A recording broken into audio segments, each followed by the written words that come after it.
Welcome to UAE. और बड़ी खुशी है कि आपका माशाल्लाह बड़ा एक नाम है, अल्हम्दुलिल्लाह आपके वाले साहब का बड़ा नाम है।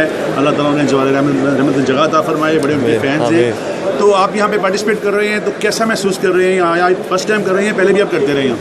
अस्सलाम वालेकुम। ये हमारा अल्हम्दुलिल्लाह 4th ईयर है गल्फ फूड में, और ये अब्बा का विज़न था कि Pakistani products all over the world लेके जाना है। तो हमने बिल्कुल छोटे पैमाने पे शुरू किया था, चावलों के साथ शुरू किया था, लेकिन अल्हम्दुलिल्लाह अब हमारी बहुत सारी डिफरेंट प्रोडक्ट्स की रेंज आ चुकी है। मसाले हैं, डिलाइट्स हैं, सेवइयाँ हैं, सॉल्ट है। तो हमने इस रेंज को और बास्केट को और बड़ा कर दिया और अल्हम्दुलिल्लाह अपनी रीच को भी बड़ा कर दिया।